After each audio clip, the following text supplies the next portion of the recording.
নবকুমার মণ্ডল মুর্শিদাবাদ থেকে। মহারাজ, আপনার শ্রীচরণে দণ্ডবত প্রণাম জানাই। আমার প্রশ্ন, মহাবিষ্ণুর শ্বেত ঘর্ম থেকে কোটি কোটি ব্রহ্মাণ্ডের সৃষ্টি হয়, তাদের ধ্বংস কি একসাথেই হয়? প্রশ্নটা আমি বুঝি নাই পরিষ্কার, তবে মহাবিষ্ণুর শ্বেত ঘর্মে না, মহাবিষ্ণুর শরীরে রোমকূপ থেকে অনন্ত ব্রহ্মাণ্ডের সৃষ্টি হয়। তবে একসঙ্গে প্রলয় হয় কিনা জানি না, তবে প্রলয় হয়।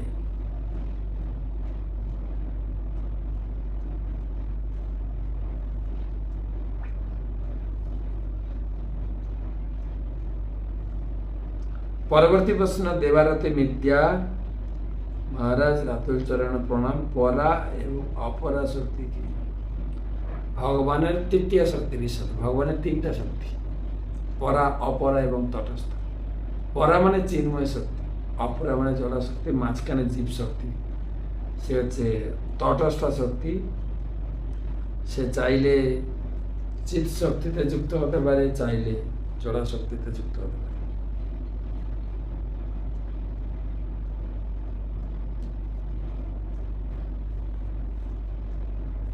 নদিয়া থেকে তাপসী মাতাজি। মহারাজ, আপনার শ্রীচরণে শতকোটি প্রণাম। ঘটনাটি এমনই ঘটল যে রাস্তা দিয়ে ধেনু পাল চালছিল, ধেনুদের দেখতেই গোপাল রাধা মাধবের কথা মনে পড়ে ভাবছিলাম, এদের মধ্যে মাধব বিরাজমান হিসেবে রাখতে লাগলাম। প্রায় 30-40 হাত যেতেই ঘুরে ঘুরে হাম্বা বলে ডাকলো। এটা কি হয় প্রভু? আমি ঠিক বুঝলাম না আপনার প্রশ্নটা, তবে যদি ভগবানের স্মরণ আসে আপনি খুব ভাগ্যবতী। যে কোনো উপায়ে ভগবানকে স্মরণ করতেই হবে।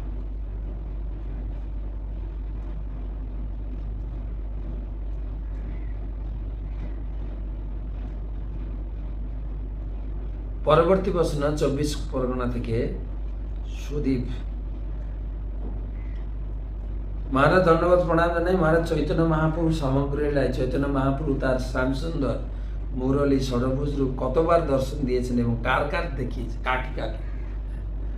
এত তো মনে নেই, তবে রামানন্দ রায়কে দেখিয়েছেন চতুর্ভুজ, এবং সার্বভৌম ভট্টাচার্যকে ষড়ভুজ দর্শন করিয়েছেন। অদ্বৈত আচার্যকে বিরাট রূপ, ভগবানের বিরাট রূপ দর্শন করিয়েছে, এরকম প্রমাণ পাওয়া যায়।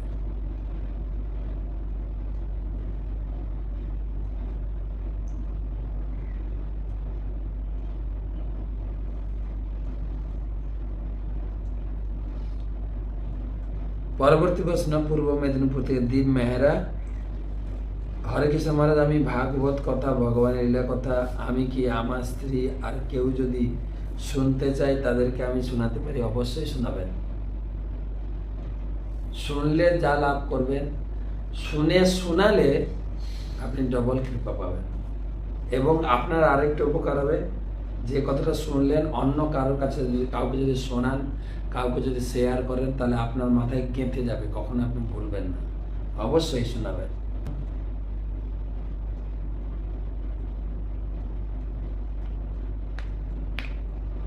রাজীব কুমার খান, মেদিনীপুর থেকে। আমি রাজীব কুমার খান, পশ্চিম মেদিনীপুর থেকে বলছি। আমার মহারাজ, আপনার শ্রীচরণ কমলে দণ্ডবত প্রণাম জানাই। মহারাজ, একাদশীর দিনে কি মিষ্টির দোকান থেকে ছানা কিনে এনে খাওয়া যাবে? বাদ দিন, বাজারের দোকানে ছানাতে ময়দা মেশানো থাকে, সুতরাং ওইটা না খেলে ভালো।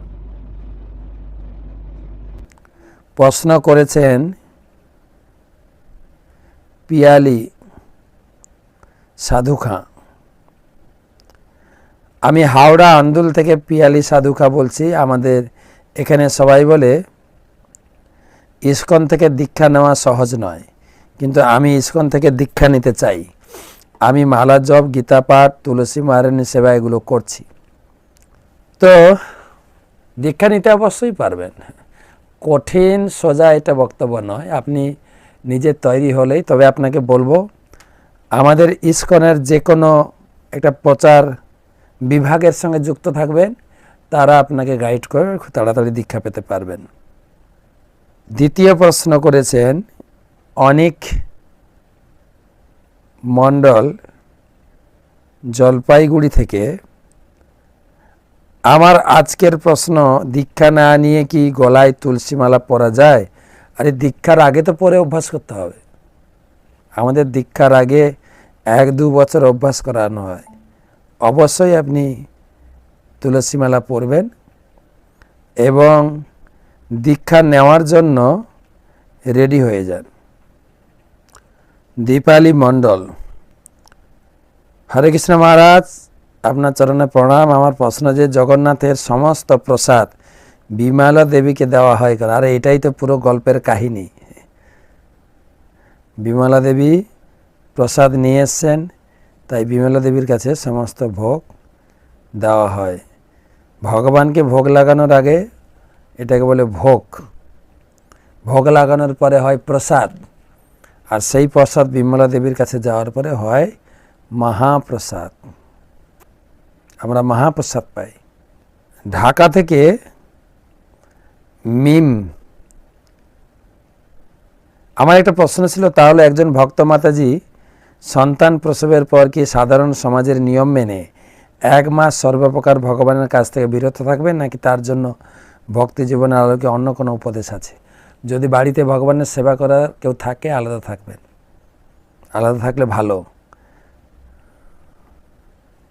কেননা শারীরিক অনেক সমস্যা থাকে যেগুলো কাটিয়ে ওঠা প্রায় 1-1.5 মাস লেগে যায়। যদি আপনি সিজারি হয়ে থাকেন অনেক দিন লেগে যায়। তো সুতরাং সামাজিক প্রথাও রয়েছে। দ্বিতীয়ত হচ্ছে একটা শারীরিক অবস্থা আর ভগবানের সেবা, সব মিলিয়ে আপনাকে ব্যালেন্স করে চলতে হবে। সীমন্ত রায়, হরে কৃষ্ণ মহারাজ, অনেক ঘুম আসে বাবা, কোনো কিছু করার সময় তখন যে কি করব। আপনি বলেছিলেন ঘুম আসলে গীতা পড়বেন, গীতা হচ্ছে ঘুমের ঔষধ। আরে আমার এমনি ঘুম আসে, আমি এখন কি করব? তো আপনার এমনি ঘুম আসে তো খুব ভালো, কিন্তু ঘুমের সময় ঘুমাবেন, তাহলে শরীর ঠিক থাকবে। রাত্রে 6-7 ঘন্টা ঘুমাবেন, তাহলে সারাদিন অনেক কাজ করতে পারবেন।